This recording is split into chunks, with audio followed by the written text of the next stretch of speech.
que hace una semana empecé a correr y que ayer colgué y empecé a darle a la bolsa. ¡Qué bien! Bien. Porque me parece que hay que, ¿viste? Si esto pegamos un golpe sobre la mesa o donde haya que pegarlo, parece que por las buenas se está complicando, ¿no? Están muy envalentonados ellos, por lo que vi en estos días. Pero bueno, ya que estoy, me sumo y hablamos un poco de política, si quieren, no sé. Por favor. Sí. Ay, yo ahí escuché algo recién que para mí es remera, ¿no? Parece que por las buenas no va a alcanzar o algo por el estilo. ¿Cómo es eso? Por las buenas, ¿viste? Porque la frase era con Cristina no alcanza o algo así, ¿no? Sí. Yo diría por las buenas no alcanza. Ajá, ¿cómo es eso? Por las buenas no alcanza. Yo diría que el reformismo no alcanza, ¿no?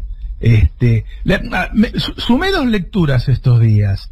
La situación de asfixia que le han generado al gobierno entre la Corte y la oposición, y el hermosísimo discurso del nuevo presidente chileno, el presidente electo chileno, en donde habla de cosas que prácticamente la sociedad ha olvidado, ha dejado de reclamar. Estos chilenos de izquierda hablan del buen vivir. Sí. Hablan de volver a tu casa y pasar tiempo con la familia, ¿sí? Hablan de cuidar el medio ambiente en donde vivimos nosotros y van a vivir. ¿Cuán lejos estamos nosotros de esto? Que reclamamos aún con timidez que la inflación no le gane a los sueldos todos los años. Y si reclamamos con un poquito de fervor o cortamos una calle, nos demonizan, nos han corrido, como nos han arrinconado. Y digo, no solo a la dirigencia, sino a la militancia. Hemos bajado el nivel de nuestros reclamos, reclamamos muy poco y lo reclamamos tímidamente.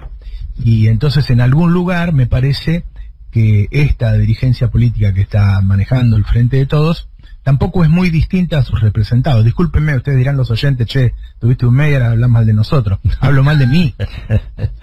Hablo mal de mí. Sí, me parece que yo reclamo muy poco. La verdad es que estamos en una situación en donde la Corte hace lo que quiere, la oposición hace lo que quiere, las palomas se murieron, deben estar tiradas en la plaza. Claramente, si vos tenés halcones y palomas, siempre van a ganar los halcones. El otro día, antes de esto, un dirigente de los más importantes, de lo que se supone blandos, yo le pregunté si iban a apoyar el acuerdo con el fondo, el presupuesto, todo esto que ahora se ve que no van a apoyar. Me dijo imposible. Yo, ¿cómo imposible? Y sí, porque si nosotros hiciéramos eso, entonces el ala dura nos pasaría por arriba y ganaría las elecciones ellos en 2023, y entonces sería peor para todos. O sea, los tipos tienen armado un relato. Ahora, en algún lugar, tiene un poco de razón. ¿Por qué? Porque lo que uno ve es que hay una parte de la sociedad que es el ala dura. Eso es lo que me parece a mí, ¿no? Yo no digo que el 41-42% que los vote a ellos esté comportándose de esa manera, pero un porcentaje muy importante sí. Yo creo que ellos tienen un núcleo duro de 20-25% que está enfervorizado, que son antiperonistas, sí, rabiosos, y que eso te corre todo, y que son antiperonistas rabiosos fabricados por los medios. Recordemos que la campaña contra Cristina empieza en 2008 con la crisis del campo, es decir que hace 13 años que la gente escucha a la mañana, a la tarde y a la noche decir que Cristina es el demonio, y que todo lo que la rodea es el demonio. Ahora la tienen con Máximo también, ¿no? Entonces, es obvio que ahí hay formado un conglomerado, un núcleo duro que no te deja correrte, en el caso de que uno pensara que Larreta o Vidal o qué sé yo, se quieren correr. Y bueno, si a eso sumás, entonces decís, bueno, tengo la Corte en contra, tengo unos cuantos jueces en contra, tengo a una oposición que fue capaz de hacer una campaña antivacuna, tengo a todos los medios en contra, y nosotros tratamos de, no sé si poner la otra mejilla, qué sé yo, de conversar, ¿no? Todo el tiempo. Y a mí me parece que lo que tenemos que empezar a hacer, este es un listado de penurias, es el listado de activos. Y el listado de activos se está conformando, por un lado, por lo que está pasando en Latinoamérica, ¿no? porque primero gana Arce en Bolivia, pero ahora hay 2 triunfos en 2 países, como Perú y Chile, que tenían varias décadas de neoliberalismo. Varias décadas. Porque al fin y al cabo la alianza con la que alternaban en Chile no cambiaba nada, ¿no? Y si a eso sumamos que el año que viene seguramente va a ganar Lula, digo, ahí es el primer activo, ahí es una Argentina que tiene que ir llevando el paso para decir, bueno, cuando estemos todos, ahí aceleramos. Otro activo que me parece que tenemos es que el Frente de Todos ya pasó el gran desafío de unidad, que era una derrota. Si vos si vos no te desarmaste, si vos no te desuniste en una derrota, quiere decir que ahí hay, por necesidad, por lo que los una, hay un bloque duro, ¿no? Ahora sí, yo hoy por hoy, no es que devolvería golpe por golpe, yo pegaría primero todo el tiempo. El que pega primero pega 2 veces. Sí, decímelo a mí, claro. Y a Babi. Izquierda y derecha. No veo que haya espacios, no es una cuestión de Hola. No es una cuestión de... Y ahí nos quedamos. Y ahí está buena para mantener el misterio. Series, ¿viste? Si quieren saber de qué es la cuestión, tienen que esperar al próximo Previously capítulo. on Navarro 2023. Sí. Che, ¿queriendo escucharlo? Se lo escucha muy bien. Sí. Muy bien. Está 10 puntos. El otro día estuvimos reunidos laburando y estaba, pero así. Bien. 10 points. Es que son ese tiempito, porque también es cierto que lo que él atravesó sirve un poco para... No son vacaciones, pero sirve para parar un poco el ritmo y volverse más lúcido, ¿eh? O sea, hay algo ahí del tiempo, del descanso que necesita el cuerpo, sí, que hace que se empiece a curar todo. Digo, curar en el sentido de que funciona mejor. Sí. Vamos a decirlo así, funciona mejor. Uno no se da cuenta a veces, ¿no? Pero el día a día es puro estrés. Sí. Bueno, entonces pensar sin adrenalina y a veces... más en los momentos... O sea, para rendir bien el laburo tenés que tener momentos de descanso. Exactamente. Sí, y cambiar ciertas rutinas. Eso es fundamental, ¿eh? La cabeza piensa de otra manera. Sí. Cuando vos alterás la rutina. Piensa de otro modo. Si no, es todos los días lo mismo. Sí. Es un loop. Así, bueno.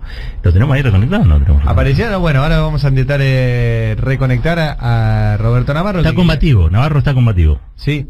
Yo pondría el título por ahora es Navarro está combativo. Es que... Navarro recargado. Hasta bilardista. No viene dando resultado lo otro. No. Los reformistas, dijo. Sí. Me gustó. Sí, y el es que si no, el único lugar donde tienen proyecto de cambiar cosas para donde sea, no somos nosotros. Sino mantener lo que está. Y nadie te vota para que mantengas lo que está, no sé que lo que está sea fantástico. Y lo que está no es fantástico no por culpa del gobierno, pero lo que está no es fantástico. Entonces, si nuestro discurso es sostengamos esto, y complicado. Y después vas a la elección y perdés. ¿O no? Después vas a la elección y perdés. Sí. Vos podés festejar, vos podés celebrar, vos podés decir que era un resultado más o menos previsible, incluso hasta que pensaste que podía ser peor, y que festejás o celebrás porque, ¿cómo fue que dijo el presidente? Esa frase, que te venzan es de dejar de luchar, una cosa por el estilo. Sí. Que te olviden dejar de luchar. Lo dijo de otra manera un poquito más elegante. Sí. Y eso es cierto, pero también es cierto que si vos tenés que proponer futuro, tenés que hacerlo desde otras cosas que no sean solamente este presente, porque el presente es malo. Sí. Sí, y además, volviendo a la cuestión, ¿con quién se está peleando el gobierno? Con los kirchneristas. Perdón, no. El gobierno con quién se está peleando, y me parece que se pelea consigo mismo a veces, ni siquiera se está peleando con la... Bueno, Máximo el otro día se peleó con la oposición. Claro, pero solamente con la oposición. O sea, mi pregunta es, nosotros, uno se pelea con la gente a la cual le toca algún interés. Sí. Si no se está peleando con nadie, no está tocando intereses. No está redistribuyendo intereses. Y cuando lo hace después se traba en otros lugares. Digo, yo ayer hablaba de esto que lograron Telecom y Telefónica. O sea, los dos principales proveedores de internet, cable y celular, por una medida judicial pueden cobrarte lo que quieran. y no está eso en la discusión. A ver, hablando de telefonía celular, ¿estás ahí, Navarro? Hola. Sí, mira, te cobran lo que quieren y encima funciona como el... No, lo que me parece es que el Estado tiene un montón de prerrogativas. Cuando se dice tiene la lapicera, es decir que el presidente tiene mucho poder. Hay muchas cosas que puede hacer, ¿no? Y entre ellas, por ejemplo, bueno, lo que narraba Massa por Twitter, decirle que no le envía a los gobernadores el dinero que tenía que enviarle, o una cantidad que la gente ni tiene idea de subsidios con los empresarios, esos empresarios que están formando parte de esta especie de intento destituyente, o por lo menos porque por ahí, viste, ahora nada es tan simple o concreto como antes, ¿no? Yo diría de intentar vaciarlo de poder al gobierno, eso es lo que están haciendo. Bueno, hay empresarios que están atrás de eso y que hoy tienen, no sé, tasas subsidiadas, impuestos que están pagando en cuotas, un montón de cosas que el Estado le da constantemente a todas las empresas. Digo, me parece que les tiene que doler, Sí. que les tiene que doler. En el barrio, cuando venía uno y te pegaba un cachetazo, vos le dabas un mazazo para que no vuelva. O sea, viste, la devolución era 10 veces más grande que... Claro. Y yo no sé si Alberto tiene la actitud para hacer eso, o no le gusta, o no se siente cómodo, pero la verdad es que si no va a ser muy difícil. Ustedes saben que no hay arreglos con el fondo que hayan sido buenos para la población, ¿no? ¿Cuál es la historia del acuerdo con el fondo que después de eso no haya habido una recesión? No hay. Entonces la única forma es decir, bueno, sí, pago, pero lo vas a pagar vos. Y en este momento estamos retrocediendo de ese lugar, porque nosotros le estábamos cobrando el doble de impuestos a los bienes personales, sí, a los activos en el exterior, y ahora eso se perdió por no aprobar el presupuesto.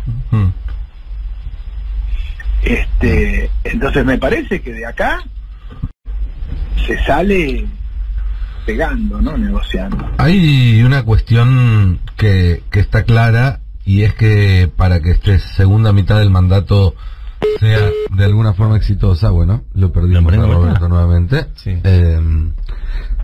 Está complicada la cuestión de la comunicación. Sí, le mandamos un saludo grande a Marcos, cortale también internet. a los dueños de la telefonía. Hola, buen día. Buen día, le está cortando. Justo se cortó la comunicación, qué pena, ¿no? Lo que estaba contando Roberto. Ahora lo vamos a recuperar, Qué pena. ¿Vos también tenés ganas de seguir hablando de mi hermano? Sí. Cortá también la radio. No. Marcos, cortá los cables. Perdón, Nico, ¿qué decías? No, que hay a ver, así como es necesario para que la Argentina tenga éxito en los próximos 2 años que hay una acumulación de capital económico por los vencimientos que hay que pagar y para sostener la macroeconomía y demás, creo que este gobierno necesita también una acumulación de capital político para empezar a hacer todas estas cuestiones que decimos que hay que hacer para destrabar esta especie de cerrojo que le puso la oposición. Ahí lo recuperamos a Roberto, sí. Perdón. ¿Roberto, estás ahí? Sí, aquí estoy. Ahí está.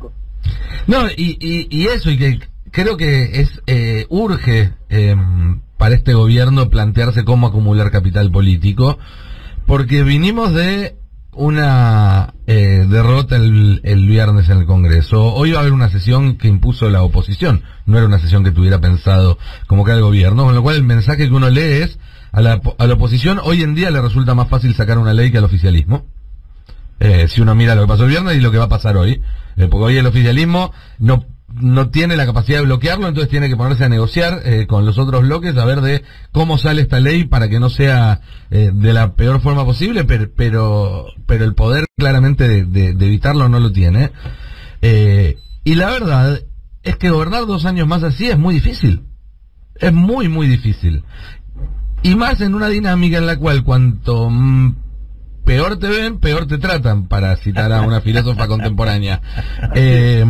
Como te ven, te tratan. Entonces es urgente que el gobierno empiece a encontrar una forma de acumular capital político que le sirva para retomar la iniciativa, porque si no van a ser 2 años muy difíciles. En esta situación política y económica, no hay garantía de que los próximos 2 años vayan a ser más fáciles para este gobierno que los 2 que pasaron, incluso con la pandemia incluida. ¿Sí? Hace unos meses nosotros pensábamos, bueno, pasaron los 2 años malos, ahora vienen 2 años buenos. Hoy nada indica que los 2 años que vienen por delante sean buenos. Hay que hacer que sean buenos. Hay que actuar políticamente para garantizar que sean años buenos, o por lo menos para intentarlo. Después hay otros factores, obviamente, que juegan. Entonces, me parece que es importante pensarlo esto en términos de acumulación de capital político, que es algo que hoy es un déficit importante del gobierno. Y la acumulación de capital político se logra en este escenario con apoyo social, y el apoyo social se logra mejorándole la vida a la gente. No hay mucha ciencia alrededor de eso. Bueno, también está el tema de la comunicación, ¿no? A mí me parece que si había algo que ameritaba una cadena nacional fue voltear el presupuesto, votar en contra de un presupuesto por primera vez desde la vuelta a la democracia. Uh-huh. Sí. O sea, un presidente que esté relatando lo que está ocurriendo. Bueno, Creo que lo de la Corte no lo fue una mismo. buena respuesta al reportaje a Fontevecchia. Claro. Lo de la Corte lo mismo, ¿no, Roberto? Absolutamente. Claro. ¿Cómo se crearon las condiciones para que se cambie la Corte menemista? Bueno, la sociedad entendió que esa Corte era perjudicial, ¿no? Yo no digo que es fácil, digo que este tema del diálogo ya lo probamos. Y no está funcionando. No funciona. Y no somos chicos, no somos, o sea, es todo el peronismo unido, Sí. ¿no? Es todo el peronismo unido. Por ahí el problema está ahí, por ahí que está unido, pero que hay una parte que le gusta más negociar, ¿no? Que tiene un pie adentro, pero que está mirando a ver qué pasa con ellos. Pero me parece que viene muy complicado, me parece que viene muy complicado. El tema de la inflación va a seguir porque es mundial, no es argentino, ¿no? Digo, Alemania tiene un 500% más de inflación que el año pasado. Estados Unidos más o menos lo mismo. Nosotros estamos siguiendo con la inflación de Macri, 50%. Bueno, es muy complicado. Es muy complicado porque eso te va corroyendo la base social. La gente se enoja con vos. ¿Con quién se va a enojar? Se enoja con el gobierno. Sí, y además creo que le pasa al gobierno que cuando tiene buenas ideas genera una expectativa que después no puede cumplir. Y es como esto, ¿cómo era, Juancito? El guantito del lobo. Uh-huh. O sea, si cada vez que tirás algo no pasa, y ya dejas de generar expectativa optimista. ¿Cuántas veces dijo el gobierno que la carne va a estar a buen precio en estos 2 años? O que los sueldos se van a ganarle la inflación. Y no pasa. Y bueno, entonces se le va a complicar así. Hay que ver también el tema de la eficacia de cada uno de los actores, ¿no? Pues fíjate que los tipos meten un golazo como el del previaje, Sí. que demuestra que sí se pueden hacer cosas. Y repito, lo hizo una persona con el Homo Lamens, que yo la vi una sola vez en mi vida y no me cayó muy bien. Pero la verdad, el tipo con poco encontró una vuelta para hacer algo importante. Bueno, eso antes se hacía, como yo digo siempre, hasta Sanguchito tenía buenas ideas, ¿viste? Acá hay una carencia de eso. No termino de entender el rol de Mansur, ¿no? Porque si decimos vamos a cuidar al presidente, hay que cuidarlo, es un activo primordial, el presidente hay que cuidarlo, tiene que llegar entero para ir a una reelección. Bueno, el jefe de gabinete justamente es siempre el primer paravalancha, ¿no? Sí. Para que vos no llegues al presidente. Porque a Cafiero lo criticábamos porque, viste, lo defendía, qué sé yo, desde Códele Martínez, viste, era un tanto blandito por ahí. Pero por lo menos lo defendía. No habla. Ahí también hay una cuestión que tiene que ver con la desorganización que a veces tiene este gobierno, porque anuncian un jefe de gabinete que supuestamente va a cumplir este rol que vos decías, Roberto, y al mismo tiempo anuncian una portavoz que también se supone que cumple el mismo rol. Entonces uno cuando habla con la gente de Mansur y les pide una entrevista, incluso les dice, che, ¿por qué no tenés más? Dicen, no, bueno, porque cuando nosotros nos designó al mismo tiempo designó una portavoz, entonces nosotros entendemos que nuestro rol no es comunicar, que nuestro rol es otro. Y uno tiene que decir ahí, la verdad es que sí, que la señal política es esa. Después insiste, bueno, pero igual, dale, dame una nota, dale, salí a hablar y todo. No parece igual cómodo Alberto con Mansur, ¿no? No parece cómodo Alberto. O no parece cómodo Alberto, qué sé yo. Pero digo, no hay que encabeza un acto juntos y está la presencia del jefe de gabinete, como bien vos decís, el paravalanche, es el escudero, digamos, si se quiere también, el principal escudero del presidente. No se ve armoniosa esa relación. Es como una situación extraña, porque ocupó un puesto importante en Mansur.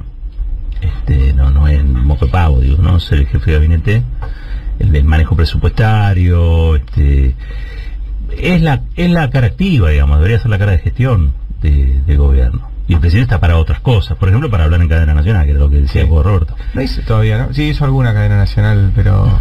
Yo no me acuerdo, creo que sí. ¿Vos te acordás si hizo alguna sí, hizo en pandemia? Grabada, pero... Hizo una cortita. Sí. En pandemia, sí, ¿no? Sí. Sí, pareciera, Nada más y nada menos. Pareciera de todos modos que el gobierno no se autoconvence, un gobierno con baja autoestima, ¿no? En relación a todo esto. En vez de defenderlo con el cuchillo en los dientes, digamos, no lo hace, que es lo que uno le aconsejaría. Esto de decir, plantate en una cadena nacional y decir, mira, no me quisieron dar el presupuesto, esto complica el panorama, esto nos debilita en la negociación con el Fondo Monetario, no tenemos todavía acuerdo con el Fondo Monetario, el único acuerdo vigente con el Fondo Monetario es el que firmó Mauricio Macri, ustedes quieren que sigan así, a mí me eligieron para otra cosa. Esas son las cosas que creo yo tendría que hablar Alberto. Yo leí el extenso reportaje que le dio a Jorge Fontevecchia el otro día. Me parece, yo no sé, capaz que es virtud de Fontevecchia, pero parece como una agenda que es casi ajena a las peleas que el gobierno viene dando. Incluso a las peleas que el gobierno viene dando y que gana. Sí, en términos económicos, en términos, hasta te diría que en términos políticos. Y creo que es importante recordar y que el gobierno tenga presente, cosa que a veces pareciera que no, que el consenso, al igual que el conflicto, son herramientas. Son herramientas para un fin, no son un fin en sí mismo. El conflicto por el conflicto en sí mismo es ser trosco. Sí. Y el consenso por el consenso en sí mismo es defender el status quo. Vos tenés que ponerte un fin, que el fin del Frente de Todos está claro desde mediados de 2019, que es salir de la crisis que dejó Macri, llenar la heladera de los argentinos, ponerle un plato de comida en la mesa, etcétera. Ese es el objetivo.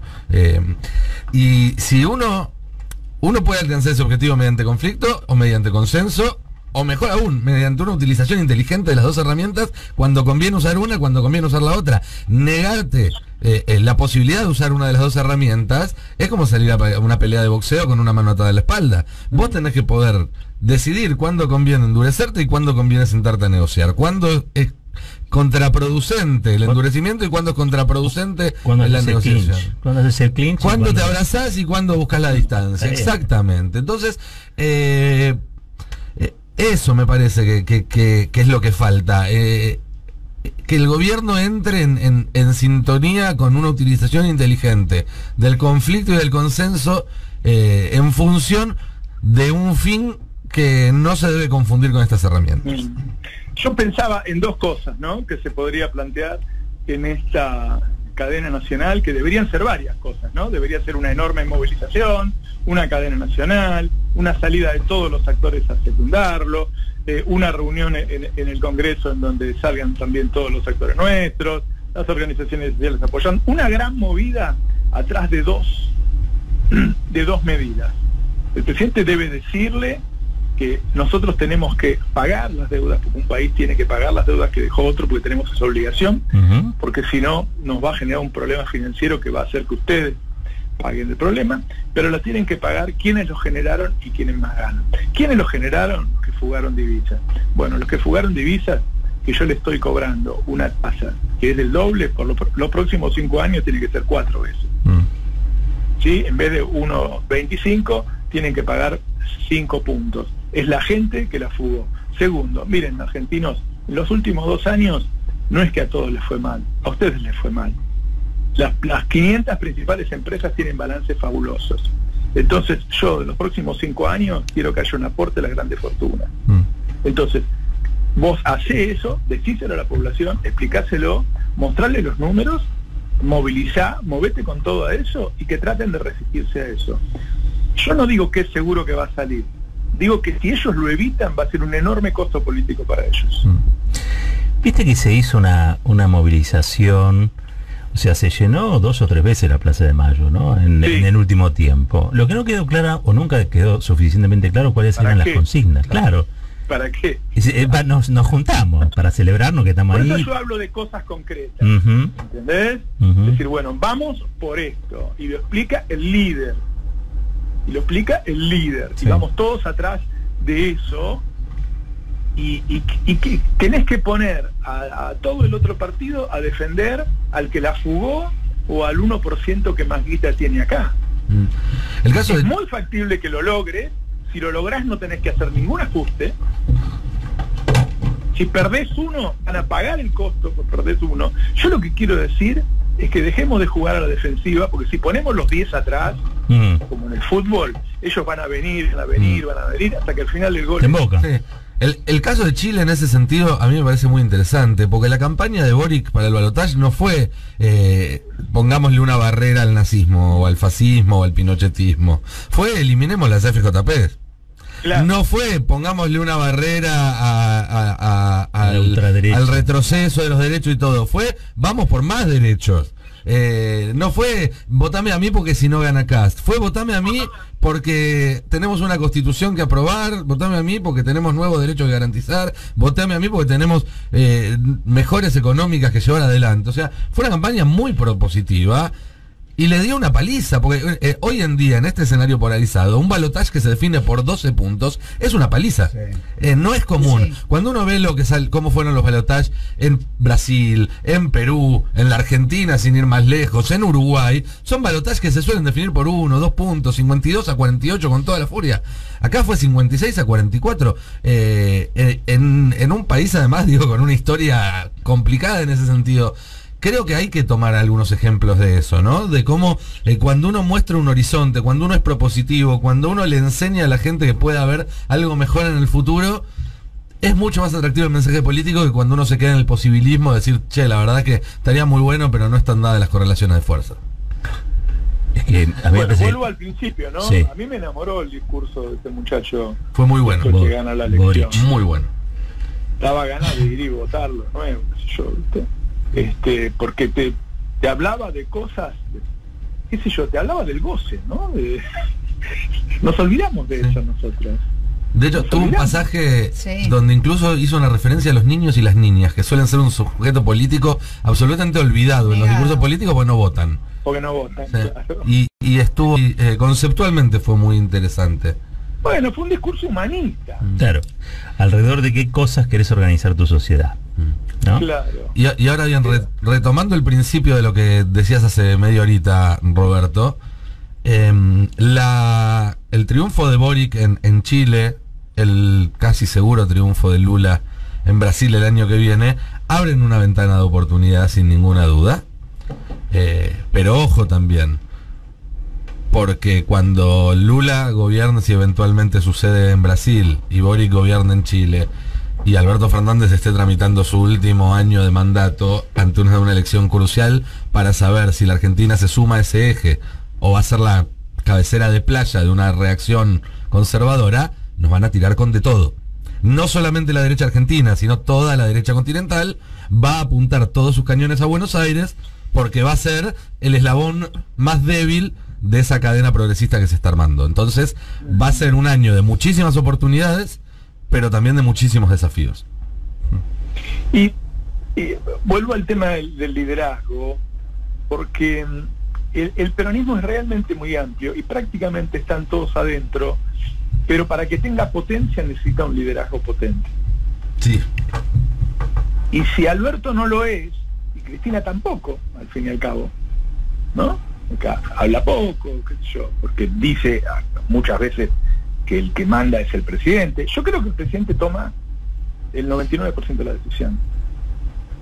Yo lo dije muchas veces, y cuando Cristina escribió esa carta, donde dijo nos reunimos 19 veces y no nos dio bola, estaba diciendo lo que yo había hecho de todos los años. Alberto, la mayoría de decisiones las toma él. Hubo algunas, es cierto, no sé, yo diría las tarifas, ¿no? El cambio de gabinete después de las PASO, pero muy contadas, donde Cristina presionó, y logró algún cambio. Ahora, ese liderazgo no se trasunta en una imagen que haga que todos los demás lo sigan con decisión y pongan todo para ganar este partido.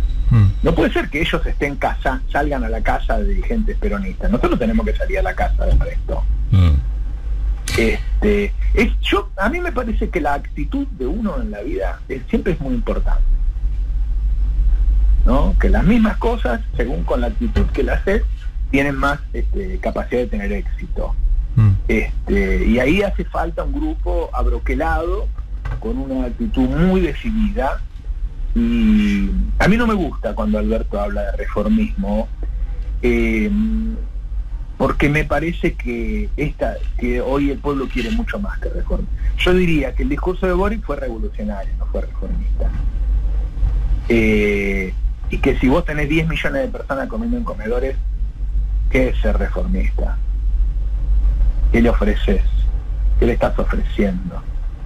Si vos sabés que la única posibilidad hoy de lidiar con estos problemas es sacarle a los que más tienen, bueno, eso con reformismo, diálogo y cosas es muy difícil de hacer. Entonces, hay palabras que te las podés guardar, qué sé yo, ¿viste? Para más adelante. No sé. Sí. Es muy interesante la tecla que tocas con la cuestión del liderazgo. Pues claramente el peronismo se aglutina y desarrolla toda su potencia y energía cuando hay en convocante, digamos, ¿no? Yo ahí sí digo con respecto a Cristina, que me da la impresión de que Cristina tiene un problema grande, pues si ella asume un papel más protagónico, licúa la de por sí ya personalidad bastante moderada, vamos a decirlo así, de Alberto. Entonces hay un problema ahí, que es un problema que es algo te resultó para la cuestión electoral, pero después para el comando del día a día, evidentemente Alberto no quiere los niveles de confrontación, o no los quiere dar del modo... El otro día creo que con Fontevecchia habló de modales y modelos. Dice, con Cristina no hay diferencias de modelo, hay diferencias de modales, sí, dijo Alberto. Y la verdad que es una buena definición, sí, es correcto lo que dice. Ahora, ¿cómo lo resolvemos? Sí. No, yo lo que digo, yo esto lo he hablado con él, ¿no? Él te dice, Cristina te llevaba al paraíso a patadas en el culo, sí. Yo te llevo al paraíso por las buenas. Y yo le digo, che, pero ¿y cuándo llegamos al paraíso? Claro. Del otro modo, llegabas un poquito más rápido, más dolorido. Pero... Sí. Y yo te digo una cosa, vos sabés que yo le tengo mucho aprecio a Alberto, y yo me acuerdo cuando Alberto era jefe de gabinete te pasaba por arriba. Te pasaba por arriba, una claro. Potencia, el tipo terrible. Sí. Yo creo que es muy difícil el lugar que le tocó, porque tiene a una oposición como esta, tiene a un poder económico como y la tiene a Cristina. Ahora, les comparto una la tiene a Cristina, pero él creo que debería aprovecharla más. Sinceramente lo digo, ¿eh?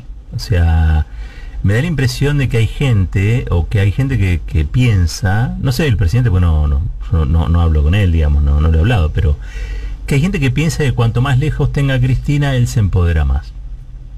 Y me parece que es al revés, porque Cristina ha decidido tener un papel subordinado. Entonces, la verdad que subordinarla más no tiene mucho sentido, aparte no podés, es como tratar de tapar el sol con la mano. Entonces, creo que sí aprovechar algunas cosas de los raptus que tiene Cristina a veces, en líneas de tener claro para dónde ir, ¿no? Que creo que lo tiene como más, o por lo menos lo expresa de una manera mucho más firme. Alinear precios, salarios y tarifas, digamos, es una definición de economía política impresionante, ¿no? Hace poco dijo lo mismo que está diciendo vos, Roberto, hace un ratito, en la última vez en Plaza de Mayo, ¿no? Cuando Cristina planteó que el fondo ayude a ir a buscar los dólares de aquellos, que esos dólares son los que primero que tendrían que pagar al fondo. Digo, son fórmulas donde yo creo que, por ejemplo, lo que está explorando Cristina es, miren, si vamos a ir a una etapa de turbulencia, que sea por algo.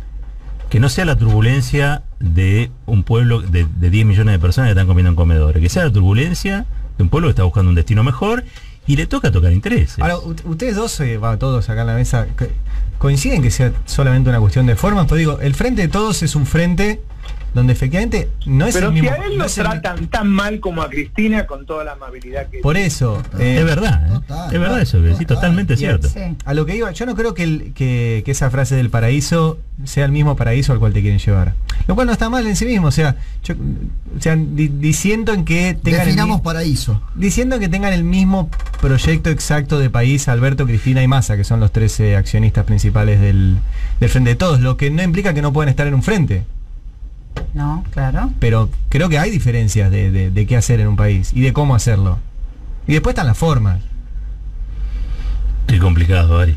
Sí, no.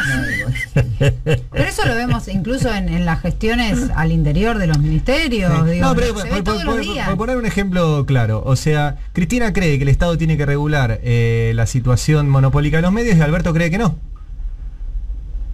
Mirá, Y eso es una diferencia Claro. que no les impide compartir una fórmula presidencial, pero hay una diferencia clara ahí. yo igual no sé si Cristina quiere eso que vos decís, ¿eh? O lo hizo. Lo hizo, pero no sé si es lo que hoy quiere.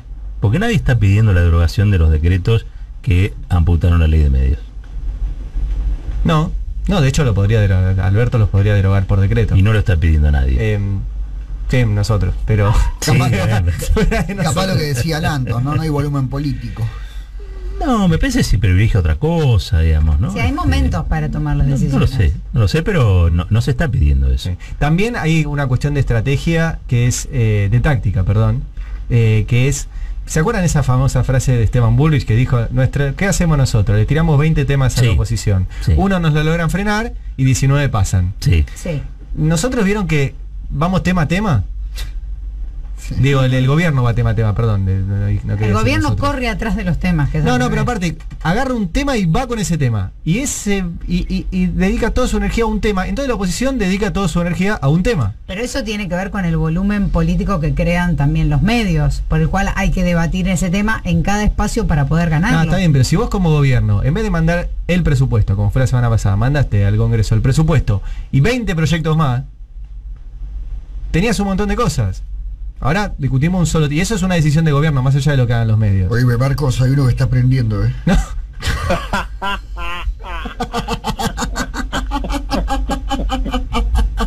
Qué miedo, que me da cada vez que hace eso, no sé si reírme o porque viste que nos reímos, pero Qué nervios, qué nervios, ¿no? qué nervios.